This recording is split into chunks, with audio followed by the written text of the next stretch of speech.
QLS to the CAMBAM QLS joint seminar series. For today's speaker, we have Dr. Anotida Madzwamuse. I hope I pronounced it correctly. Perfect. Dr. Madzwamuse came to us from University of British Columbia. Just to give you some background, he finished his master's and PhD degrees at the University of Oxford. He actually was supervised by Dr. Philip Maney, who's one of the leaders in mathematical biology, and he obtained his PhD in the year 2000. Since then, he's been traveling around. He initially joined the Auburn University as an assistant professor. Then he moved to University of Sussex until, I guess, recently, until I believe in 2000, I think maybe 17 perhaps, that joined UBC. And he's been there ever since, and he's now a tier one research chair. So he's done quite a bit of work on cell migration, and today's talk would be mostly focused on that kind of work. So I look forward to hearing your talk, Anotida, and the microphone is yours. Thanks, Amar. Do you hear me? Yes. Yeah, great. And also Alex, for all the support and everything else, the invitation. I'm delighted to be here. Also, some of the people I know, I could see in the attendance. So welcome to this seminar. Yeah, just to say, just one more thing. Just to add to what Anmar has just said. I do. You spoke about my advisors and so on, but I was lucky. I was lucky to be supervised by two great mathematicians. My main supervisor, in fact, people don't know this for some reason. I don't know why. Maybe he's a silent advisor. He's one who is just not spoken about, but he's a great numerical analyst. So I did my PhD in my master's in mathematical modeling, and he took me as a PhD student in numerical analysis. So I did finite elements with him, Andy Wathan. I don't know if people know him by any chance, but he was my main supervisor. Actually, Philip was my second, and Philip has become my first sort of after my PhD. Philip became the guy because I went straight into applications, and I've worked with him, a great mentor, both of them exceptional mentors, I would say. If you ever meet them, they are really wonderful people to interact with, also to work with. So I was very lucky.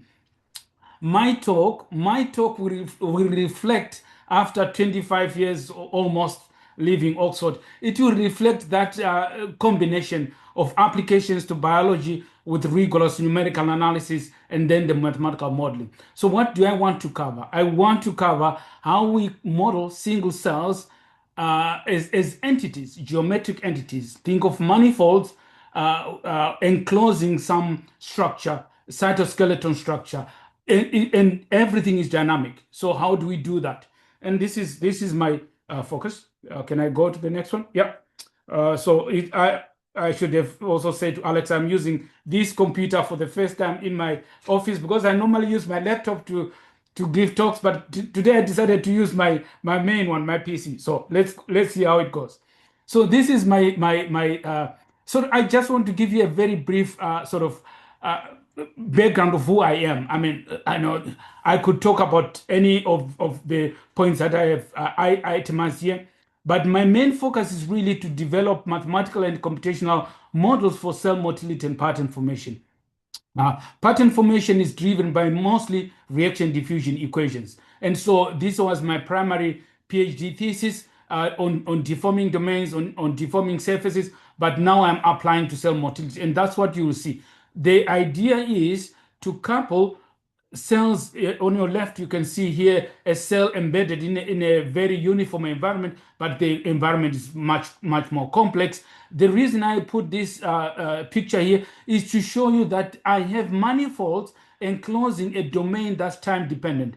The extracellular metric on which this cell is moving is also deformable. So everything is space and time. All of them are evolving in time. So that's important. The only independent variable in this case is time. That's the only one. If you think of dependent and independent variables. I want to couple mechanics with biochemistry. Either mechanics inside the cell, mechanics on the extracellular matrix, or mechanics on the cell surface. And they could be of viscoelastic, poroelastic. For the nucleus, for example, I haven't included here. I will talk about it later on in my talk. The biochemistry, in the upshot, these are reaction-diffusion systems for raw GTPSs. They drive cell polarization, how cells can sense, its front and back, how it can sense the environment and move. Once I have these models, normally we do mathematical analysis where it's possible, but in many cases they're highly complex. So we cannot do analysis, but we have done quite a lot of analytical work. If you're interested, I can give you some notion about that. But my focus to some extent, the other part, so this is the modeling part and analysis part. The second part is numerical analysis. These are highly complicated PDs, PDs living on surfaces, PDs living in the bulk. How we solve them, it's absolutely crucial. They are coupled, they are just not independent PDs. So I developed these robust and accurate numerical methods. The methods themselves are driven by the properties of your PD. Yeah, it's important to understand that as well. That I just don't take a numerical method from the shelf and just apply it without understanding, first of all, the mathematical analysis of the solutions, the properties of the solutions. What is it? What type of PD am I dealing with? What type of solutions am I expecting? Do I have conservation? What do I have? So as a modeler, you need to think about these things. Yeah. Do you have positivity of solutions? It's pointless to solve the PD and get negative solutions. Yes, yet your model says you are required to get positive solutions. So it's important when my background in numerical analysis helps me to do this. I also ensure that we can solve them more efficiently. So high performance computing, scientific computing, is really important. Yeah. Once we have the model, we'll do some validation, model predictions, and I will show you. My talk will actually talk about both of these. Parameter identification and model selection.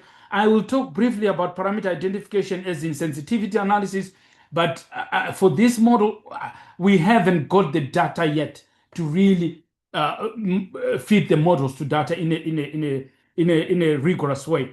I would say we have done both of these in terms of parameter identification, in terms of model selection, where we have come up with maybe 36 models, for example, for a single biological problem. And the question is, which one fits the data best? I mean, why you might think, why would you end up with 36? If you just look at a chemical reaction, you might describe it using the law of mass action. That's one. You might use Michaelis Menten, already two. That's linear, maybe it's linear, maybe it's nonlinear. All these Hughes functions, just as an example. But for each process, you can have different representations of the mathematical representation of the biology. And if you write them differently, you can come up with several models, and you want to feed these to data. Lastly, I'm passionate about EDI. I know the US is going in completely the wrong way, I think, but that's up to them. I think it's better to support minorities, whoever they are, and other underrepresented groups. So my research program takes this initiative quite seriously, and so I recruit across all sort of backgrounds, and that's important. Yeah. Right. Okay.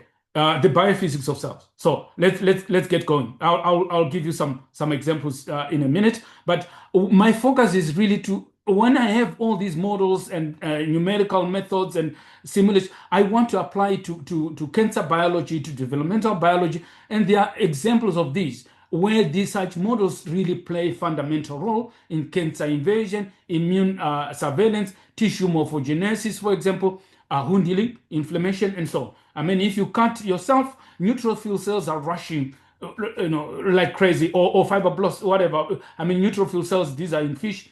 But in humans, your fibroblasts, which migrate towards the wound and help the healing process. So cell migration plays a crucial role in life. And I understand a cell is the smallest sort of living organism that resembles with all the life properties that we understand. Yeah, the other thing is the nucleus is also a crucial part of this of cell migration. The stiffness, how soft it is or how stiff it is, could hinder the migration of cells. And I'll show you in a minute what I mean by that. So here's an example. I have two cells which are migrating on the left. There are no substantial changes in shape topology or even, it's migrating with, you can see traveling waves as the cell is migrating on a uniform environment. On this side, you can see that the cell is forming these complex pseudopods, they are called. It searches the environment, it gets there. If it wants to go in one direction and not the other, it retracts the one way it doesn't want to go, and then moves in the preferred direction, probably. And this is what I'm postulating, and that's why we are doing the research. It's sensing the environment, the stiffness of the environment. Where is it stiffer? Where is it more optimally plausible for the cell to migrate? Yeah, and this is exactly what we want to look at. I will go and introduce you to nuclear mechanics in health and disease. This is crucial.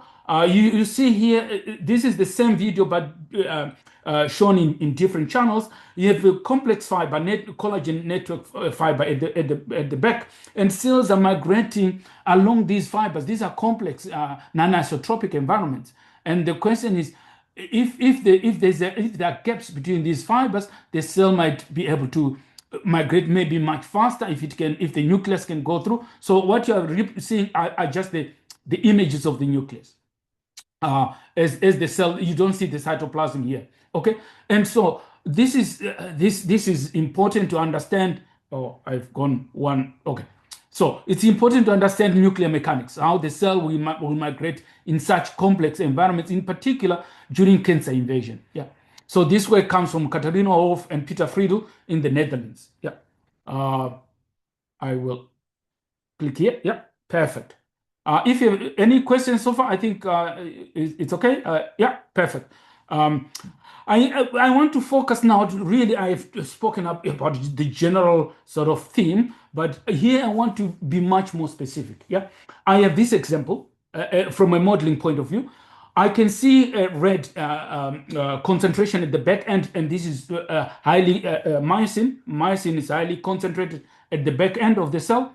At the front end, you have actin molecules, and the cell is moving preferentially where you have high concentrations of actin. There's a point, I'll run again the video. When the concentration is almost uniform, the cell almost gets lost. It's like, okay, where am I? It doesn't really know what to do. And this, look here, just here, look, because it doesn't really know, like here, it doesn't really know until the concentration of actin becomes really visible, more highly concentrated, then the cell will move preferentially in that direction. At the back end, myosin is helping the cell to contract as it is adhering to the substrate. So again, I will run the video also in the next one. All I'm going to say is I'm going to postulate that I have molecular species, n of them. They are living only on the surface. If you project it on a 2D, it's just a curve.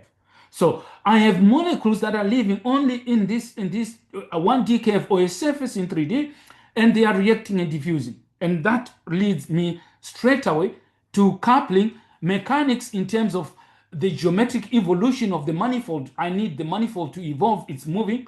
As you can see, I'll run it here. The manifold itself is changing in space and time. As I said at the very beginning, the only independent variable is time. So I can do the mechanics, and this comes through surface tension, for example.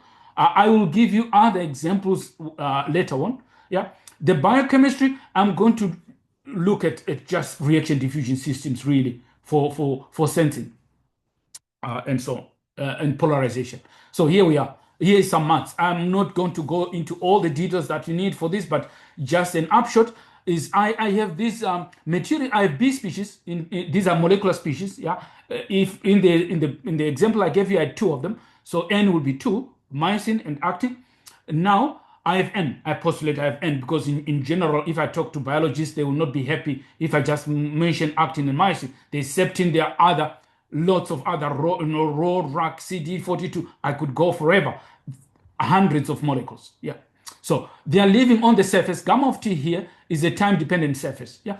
And I have the material velocity here, which is written down here according to Reynolds transport theorem when you do the formulation. The material derivative of B is given in terms of the derivative of B in terms of the flow, plus the flow. You have this, the gradient of B, the convective term, dotted with the V, which is the material velocity of the membrane. Yeah. And now I balance this with the dilution. So think of this as an advective term to some extent. I mean, the divergence of the material velocity V. If this divergence is positive, then you have the domain is growing. If it is negative, the domain should be contracting. If it is zero, you don't have changes in domain shape. Well known from fluids as well. Yeah. And so on the right hand side, now I balance this with diffusion. That's the first part. D is a diagonal metric here. I'm just taking the divergence of this guy with the gradient of B in terms of Fick's law. You can apply Fick's law for this.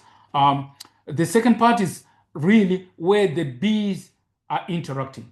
And this is the molecular interaction network, which you get from chemists. So you have to talk to chemists or cellular biologists or biophysicists. They will give you the data for this, and then you can model your reaction kinetics from there. Okay. Now everything I have said holds except the material velocity. I haven't said what this is. This now becomes an issue. In general, we want to model this from biology again. Yeah. So what I'm going to do is I'm going to assume that this material velocity is just the rate of change of my material points that are living on the membrane. Yeah, the S is on the membrane, and the rate of change will give me my material velocity. But more importantly, I want a force balance at each material point, which will take into account all forces, either from the interior of the cell, from the outside of the cell, or just on the cell surface that are acting at each material point. Once I have them, I project them in the normal direction. I could add a tangential component for good measure. It helps me with the numerics. As a numerical analyst, I'm always looking for methods that could help me to use less elements and therefore even less adaptivity. Tangential component really helps me when the cell is moving. I could talk more about this, but I don't have time about that. But yeah, we postulate that we have a force balance equation at each material point on the surface in the normal direction. How do I write this? Here it is. The force balance equation I've taken into account. I'll give you a more general sort of definition later on, but I just wanted to give you this example. So if I take this material velocity, oops, where did I go? This material velocity here to the right-hand side, I have the force balance. Exactly, the force balance is equal to 0. Yeah, but it's balancing with these G forces. G is a function that reflects all the forces, the summation, superposition of forces that are acting at each material point on the membrane. It's an energetic membrane, as I showed you in the movies. And therefore, one, I can take into account cell polarization, the biochemistry, the sensing, which comes through these B molecular species. It's GB, polarization. It's a force, a polarization force. For example, sorry, I have a surface tension here. Yeah, I'll just get some drink. For the resistance of the membrane, and I express it in terms of surface tension. H is my mean curvature here, and it's given by the material. This is the Laplace-Beltrami operator of the material points on the surface. I have bending energy. You can also, this is quite well known from what shall I say, from material sciences. You know, you have Frick's energy functional. You can consult that, and it gives you exactly the bending energy. I add another force, which is either volume conservation or volume constraint. Yeah, cells do not they do not have, in general, their volume is not conserved because through osmosis or through pressure, when it ruptures, when the nuclear gets ruptured, it also loses volume. But it can also gain volume through Tugo pressure. I don't know. There are lots of mechanisms that the volume can not be conserved. Okay, for mathematical purposes, you can also take a strictly volume conservation if you wanted to. I take into account internal forces. I take into account external forces as well. Adhesion to the substrate is important. So this is, I give here some examples. Lambda t is the Lagrange penalty. You can think of this as a penalty term, time dependent, or a Lagrange multiplier that enforces either volume conservation or volume constraint. I put it here because it's a dynamic, it's a parameter that's models the dynamic changes in volume or area or perimeter. I didn't talk about this. Think of the perimeter of the membrane. So we can take into account all these properties. So this is the nice thing, really nice. It's a nice framework. I can encode all the forces either from the interior, from the exterior, onto at each material point into this force balance equation. I haven't spoken about the mechanics. I will take into account those in a minute. Let me give you just a tester, of what this means. Forget about this. All I was illustrating here. This work was done also by Chandra Venkataraman. I don't think he's in the pool today, but he was a postdoc of mine and also a postdoc of Elliot when he did this work and the simulations. So you can show for example, in 3D, but this can be done in 2D, that the method is applicable to surfaces embedded in 3D. And also you can show that you have a random migration. The first one, when rho is 0, there's no there's no stochastic PDE for sensing. It's directed sensing. It's 0, and then you have directed sensing at the end, and you can see that the cells these are just the tracks, the loci of the cells, each cell, when you have a chemotactant. I'll show you some other examples in next. And in particular, I like this movie. You might have seen it as a biologist, probably. I think from the 50s or something like that. The neutrophil chasing bacteria, and it's engulfing. When we are all hungry, we know where to go. But this guy is chasing his food in the presence of deformable objects. And the question is, we have this numerical or modeling framework. Can it capture just these dynamics without too much of fitting the model to data and so on? And this is the example. Yeah, a surface tension evolution of the cell in the presence of again deformable objects. And when it's too far, it comes back, but it sends. Here I did not put the food as the source, where it's sensing. It's just random, so it's just migrating randomly. Again, this is a random process. Yeah. So the models seem to work. Yeah. As a rule of thumb, that's the first thing. It looks to get, you have these pseudopods that are forming. If you remember, I showed you at the very beginning where you have pseudopods forming. But that's a good starting point. What about multiple cells? I said about collective cell migration. Now I have 10 cells, yeah, 10 of them. But think about it. On each cell, I have a system of reaction-diffusion equations and this force balance equation, which is, I did not say this at all. It's a fourth order PDE, a geometric surface PDE, whose partial derivative is 4. So you have a fourth order PDE. Simply, maybe I go back very quickly. You might say, why is this the case? I will just, yeah, look here. Okay, the mean curvature is the Laplace-Beltrami. So this is the second derivative in space of S. I have another Laplace-Beltrami of the mean curvature itself. So the Laplace-Beltrami of the Laplace-Beltrami of I have the fourth order, basically. So you have to find better ways of solving this. That's why I spoke about numerical analysis. But now I'm solving 10 systems of PDEs, geometric surface PDEs, and they are talking to each other. There is cell-to-cell interaction, communication, in the presence of a source, a chemotactant. Think of a table. We are all coming to a table. We want to eat, and this is what is happening. They are all congregating around this source. So the framework can be applied. And so what else? Now I'm going to do a targeted sort of investigation and modeling for other sort of biological or biophysics problems. So let's go and apply to cell and nuclear translocation. Okay, in confinement. So I'm just trying to reach out to biologists, to biophysicists to say, okay, can this approach be applied where you have a nucleus embedded within the cytoplasm as biologically is, where you describe the nucleus with one manifold and the cytoplasm with another manifold. So you have two geometric surface PDEs that are coupled, and the dynamics of the cell has to respect this. So this is really not easy. But furthermore, you are going to embed this cell in confinement. Yeah. And I write here, again, this is the force balance equation, very general at each material point. What I'm going to stress here, I've discussed about this is the volume constraint or conservation. The viscous one is this is where the material velocity lives here. You have the surface tension, you have the bending energy.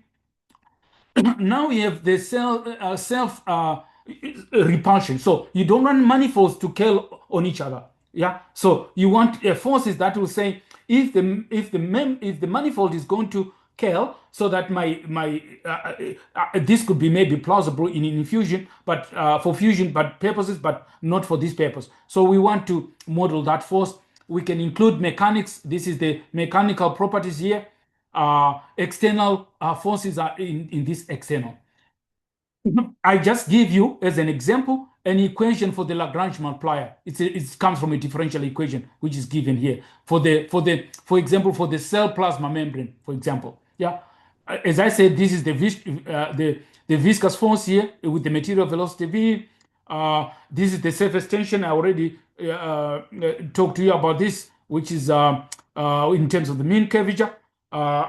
If you didn't know anything about the Laplace-Beltrami operator, is defined here just for completeness sake. Yeah, I don't have time to go all through this. If you're interested, you can talk to me. Yeah, and so this is the Herfrich bending energy. As I said, this is where I gave you exactly this term. That's where it comes from.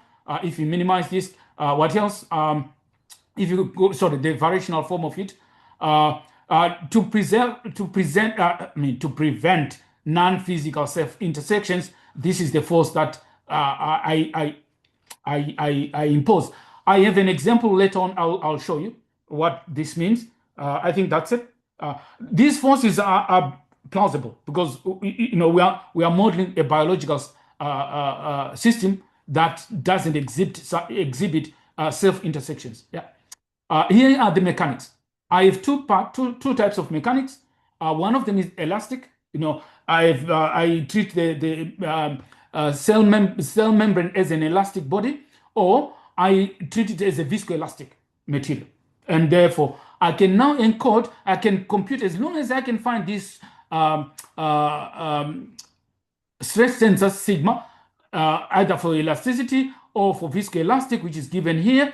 I can compute what is the force again in the normal direction of the mechanical force that's being exerted at each material point. I really have to hammer this. The mechanical properties are only living on the surface. So my displacements are in the normal direction from the previous surface. So these are small deformations, but also they are coming from the previous. It's not from a reference surface. And I'm not using thin shell approximation or anything like that. I have two papers that are under review. I had to make this very clear because the continuum mechanics community has a different approach. My approach is everything is dynamic. Mechanics have to be also treated in a different way. And this is not so easy to demonstrate. I don't have a proof of it. At the moment, I don't have, but my hunch tells me this works, and it works in reality. So I'm just moving my displacement from the previous surface and they are small as I displace it.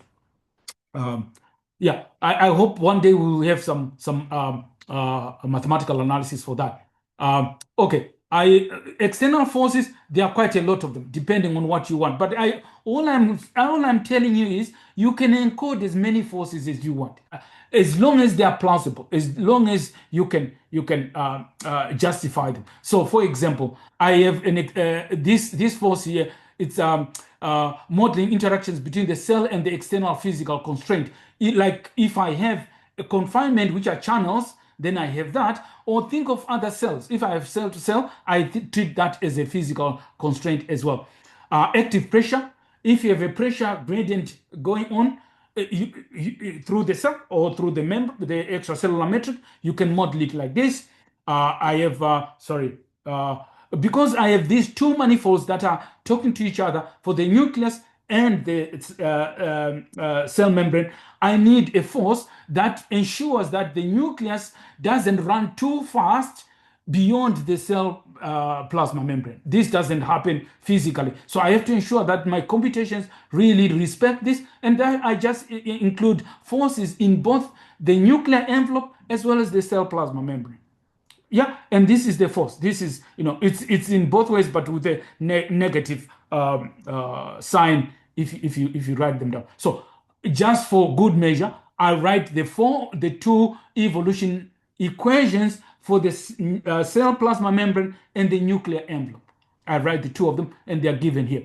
There are some differences, but I'm not going to go into the differences. You can look at it's clear here. The external forces, I have 4 of them, and in the nucleus, I just have 3 of them. Yeah, because some of them are not relevant, really. Okay. Also, I have a drag force here as well. Yeah, you need to ensure that the nucleus really respect the environment of the cytoplasm. Yeah.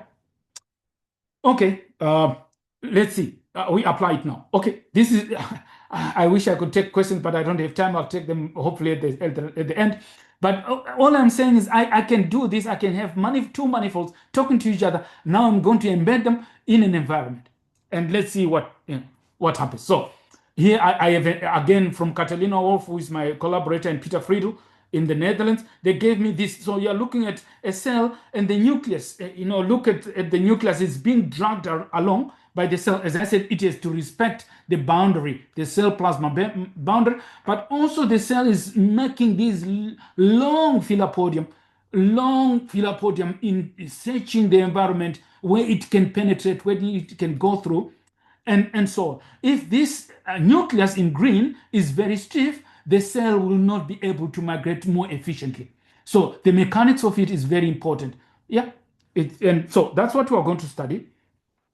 This is just as an example that the model can capture this long filapodia formation. I'm using finite elements. I haven't spoken about this. I'm using finite elements for very long, thin, straight. So the numerical method itself has to be really robust. Adaptivity, tangential component, and all the rest, they enable me to model this. You might say, okay, this is very good. I mean, how do you do this? I can talk to you about it one day. If you really are interested in the details, I can give you all about adaptivity. There are 2 dynamics that you see, one on the left, one on the right. On the left, I impose volume constraint. Okay, I'm imposing volume constraint. So that's the right one. On the right, I impose a perimeter constraint. And the dynamics are really interesting. Biologists do not know about this. I spoke to the biophysicists at SFU, and they were saying you need both. But really, they don't understand. Even if I need both, what is the role? What is their role? And this is the first demonstration of the role of these 2, volume constraint versus perimeter constraint. The dynamics are completely different. What do they observe in biology? That's what we are investigating when you vary these. I should go to the next one. I have a nucleus. The nucleus, as I said, is the stiffest organ of the cell. In green, if you can see, in green is my cytoplasm. It's like a fluidic gel. It's really jelly. It can go through many of these quite easily. That's why you have it here. It's really not a constraint. It's not constrained by the environment. The nucleus is constrained. Look at the nucleus in red, trying to go through this confinement, and the confinement takes about more than about 45 minutes to go to even go through half of each side. Yeah, 45 minutes. Once it's met, it really decides, okay, that's it, I can go through. It's very quick. It really goes very quick, and it picks up speed, and it goes. So we have this example. Can we capture it? And I'm just giving you just without the cytoplasm. I've removed the cytoplasm here. I can do with the cytoplasm, but I wanted to study just the nucleus, changing the mechanics of it. So if you change the mechanics, sometimes it can go through, sometimes it cannot go through. And so mechanical properties are critical for understanding how these cells are going to migrate through confined environments. I should go on to the next one. Now I'm going to... Anotida, Yes. what is the difference between the one on the left and the one on the right from the simulations? Very good, very good. Let me see if I can go back. So I've changed here the mechanical properties. So this one is much stiffer. Only the mechanicals, maybe Young's modulus, I can remember something like that. I just changed, and this is much softer. Think of this as a stiff membrane, and this one is a soft membrane. It can go through. Does that make sense? Yeah. So let's go to the next one, which is quite fascinating. I'm talking about cells that are in a microchannel. So cells that are going into a microchannel, it's the same cell in the first place with the same mechanics. So we don't change the mechanics here. We are going to try to model both the cytoplasm as a cell membrane, the cell plasma membrane, and the nuclear envelope with the same different mechanics, of course, for the two, but I'm not going to change the mechanics from one to the next. And this is what they do experimentally. All they are changing in this experiment, the mechanics are constant. All the rest of the biochemistry, or there's no biochemistry, all the parameters for the energetic, they're all constant. The only thing that varies is the thickness of the microchannel. That's the only variable. Yeah. So the first one it's with a broader channel. The width is much larger. This one is you take it to half. Take the half of the microchannel, reduce it by half, and the other reduce it by half as well. You can see that the cell is struggling in the later stages when the confinement is very the width is very small. It really struggles. So the question is now, can the model capture these dynamics? So this work comes from France. We've been doing this in the last 6 months, and we've actually a manuscript in PLOS Computational Biology. When it comes, there will be a code attached to that paper. So if you wanted to download it, we're using finite elements in Phoenix. You can download the code and you can run it yourself as well. So this is the model. So this channel is the normal channel. I have two manifolds, the nucleus inside the cytoplasm. It goes through. Yeah. So at entry, this is very good. Now, I'm going to leave you to imagine what could be the exit. I leave that for you. But at the end, at the entry, this is perfect. It just goes through, no problem. Well, it struggles as natural. This is exactly. I mean, if you look at the previous example, look, it also struggles. I mean, it's not super efficient. It also struggles. But look at the shape. I want you to look closely at the shape. This concave, is it concave? Probably, I think. Shape, in semicircle type of shape. It's replicated in our model exactly as it is. We believe that this is due to adhesion to the microchannel, and also the pressures that are imposed along here. Yeah. So that's very good. I will skip I will go to the next one. We reduce the width of the microchannel, as you can see. It really takes longer. I don't want to run this movie, but it really takes long for it to go through, mirroring exactly what's happening in the experiment. So this is in fact, this is the what do you call it? the width with a quarter of the length of the width reduced, so it doesn't really go through at all. Yeah. Are you imposing any volume restrictions like the conservation or perimeter conservation? Here I'm conserving volume completely, but of course because the numerical method, it's also some small deviations. But yeah, more or less the volume is conserved. Yeah. Okay. Yeah. Yeah.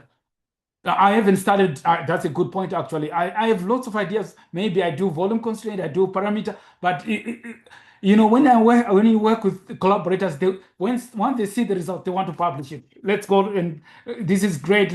But there are other things we can do, and we haven't had the time to do it because we've been focusing on just dissemination. Yeah. So let me go to the next one if I can. Yeah.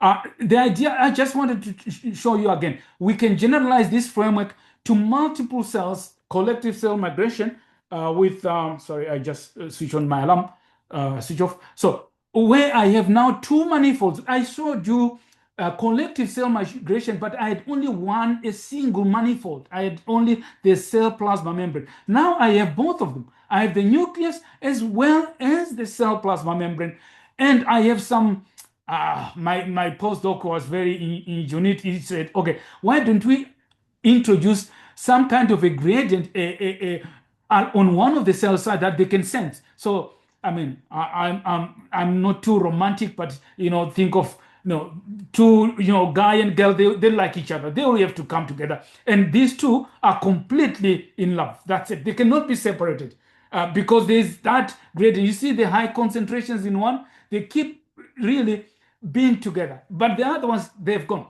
I mean, this is like yeah, I don't want to go into the details. Anyway, I should skip. Yeah. So that's it.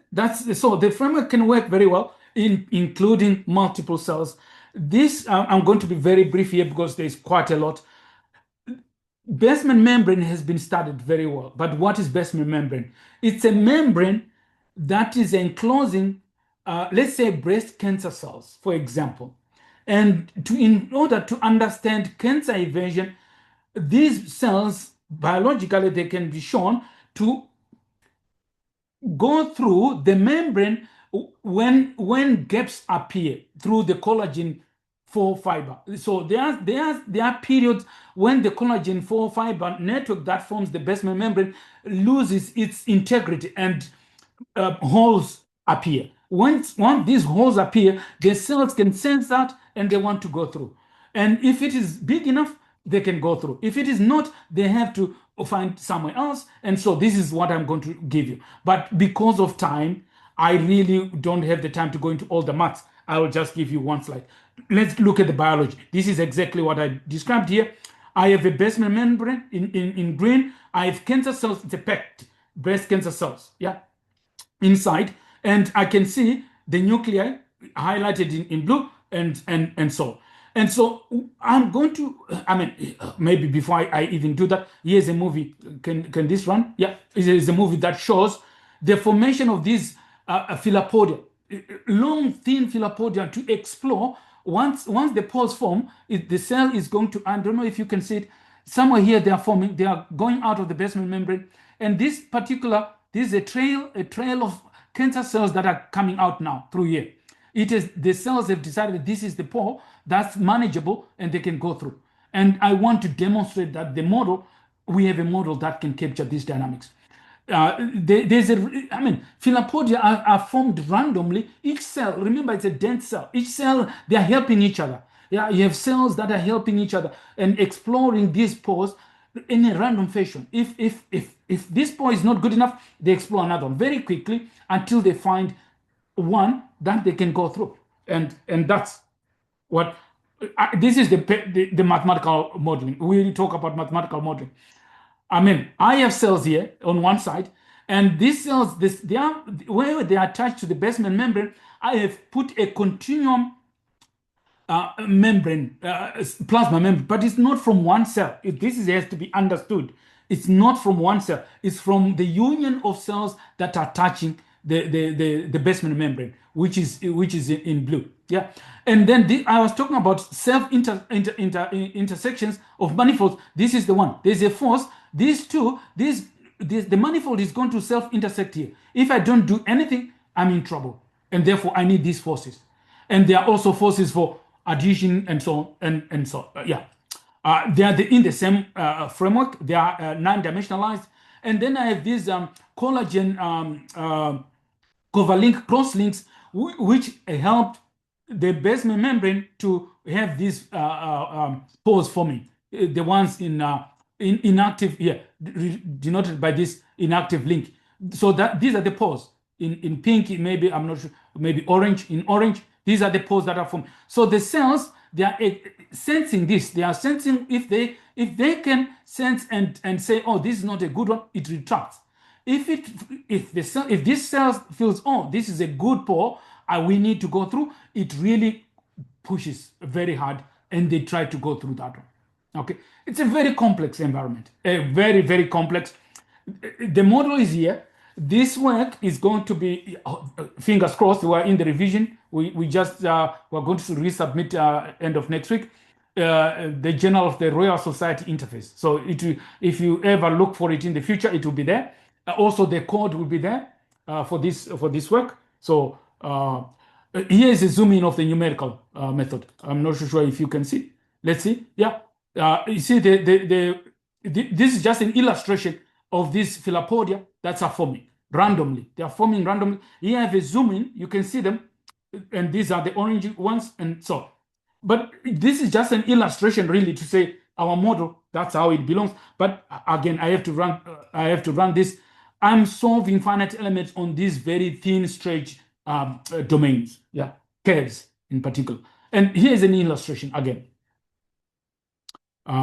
Let's have a look. I have multiple cells, and they are sensing. You can see it's again.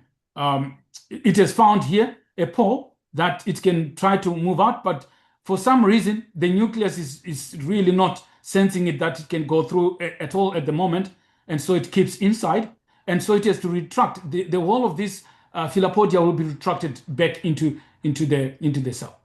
Okay.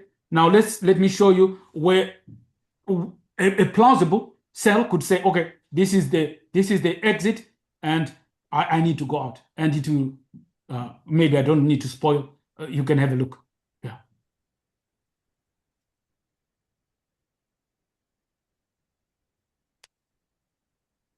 You should see also that the other ones, they are trying to find areas where they can where these are pores, but there are no pores, so they are being repelled.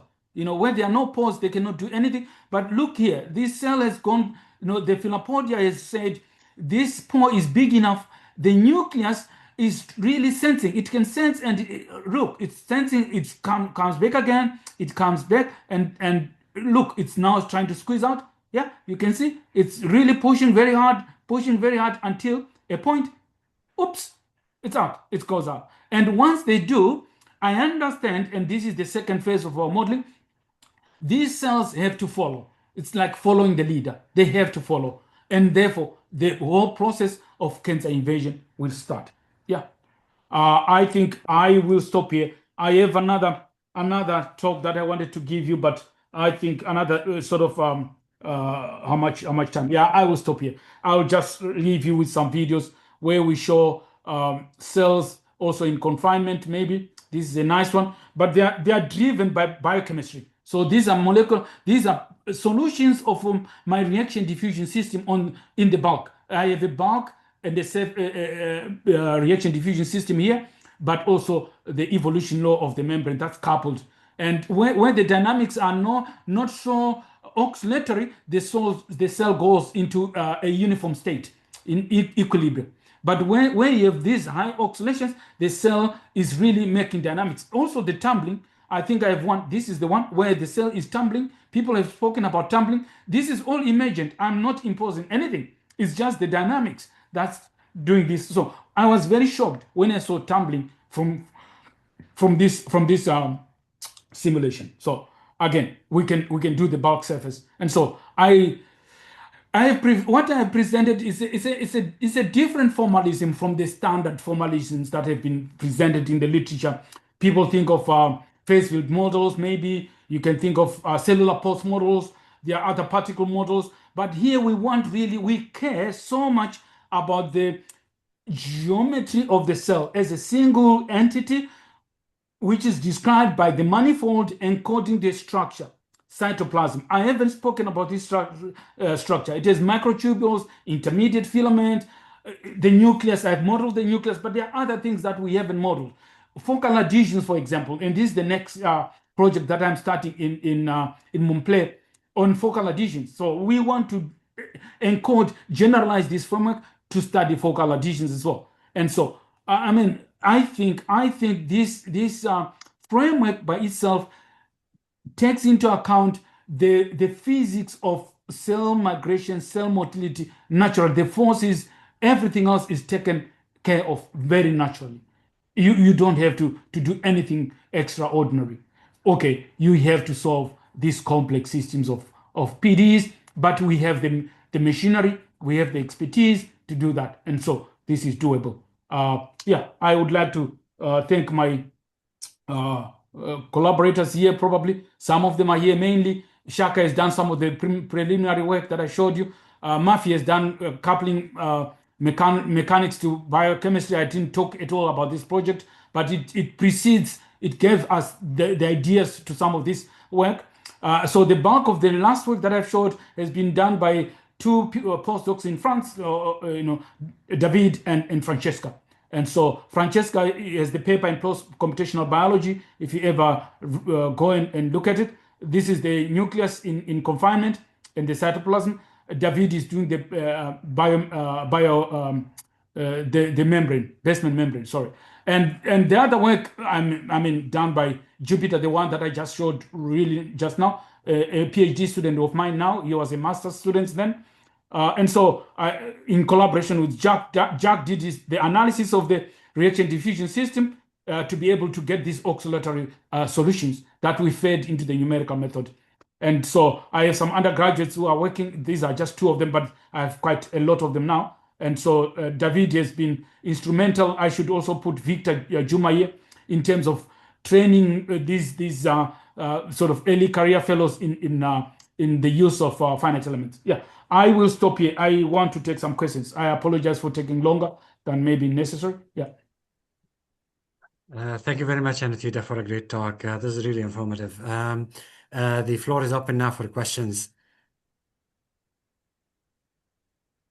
Okay, maybe I can ask mine. I'm going to be a bit selfish and ask. I have 3 questions to ask. Maybe I'll start with one, and then I'll give a chance to others to ask questions. So I'll begin with the mathematical theory that you've introduced for the first part of your talk. You looked at these external forces that is affecting the dynamics of the membrane of the cell, and then you also looked at the internal forces. If I'm not mistaken, the internal forces were summing up to 0, if I'm not mistaken, like slide 18. Is that correct understanding, or am I missing something? In fact, I did not take into account any internal forces here. Because you looked at like the sum of forces, and then you looked at the external forces, slide 19. Slide maybe 19. I'm wrong. This here, maybe. That's correct, exactly. So the balance of all of these, yeah. So these forces, and then in the slide 19, on the next slide, you looked at the external forces, which is this one. Yeah. So just a clarification, what is the difference between these two sets of forces? Yeah. This is it's the, how shall I say? I want to compute the external force, but the external force is made out of many external forces. Yeah. So it's a superposition of external forces. Once I have it, I feed it into the force balance equation through here. Oh, I see. And that's why it adds up to 0. Now it makes perfect sense. It's Okay. not a, it's I not didn't a force see balance. the last term here. Okay, Yeah, now yeah, I see I it. know there are lots Yeah, of okay. forces here, but Yeah. great question. Absolutely. So it's a force. So I can do this. I could even look at the mechanics and they have an elastic and a viscoelastic and superimpose them. I can do whatever I want because as long as I find as long as I can justify the forces, I can include them. Okay, I see. I see. Yeah. Okay. Maybe I'll give a chance to some other people to ask questions if there's I don't any. see the chart, so if you So can. we have a question from the room. Yeah, I have a question. It's from Eric, but he's not here. So he's asking, sorry, 1 second. He was wondering, how do measurement errors in the initial conditions affect your overall dynamics? That's a very good question.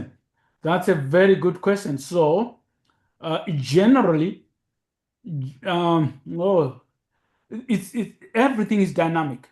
So this is I do not think, and because of the dominance of the evolution law of the manifold, the initial conditions really do not matter that much.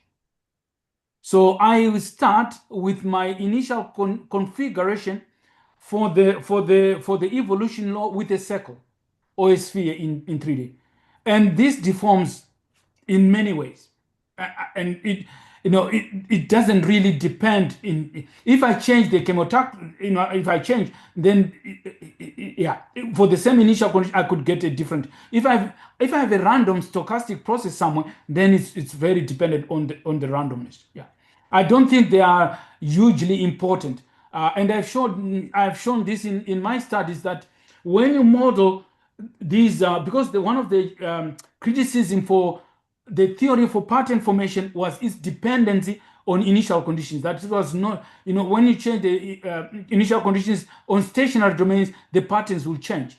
But I've shown when you do this on a growing domain, on a domain that's time dependent, you can have robustness to initial conditions. And I think that still holds. Well, I haven't done the analysis for this particular system, but I'm confident that this is the case.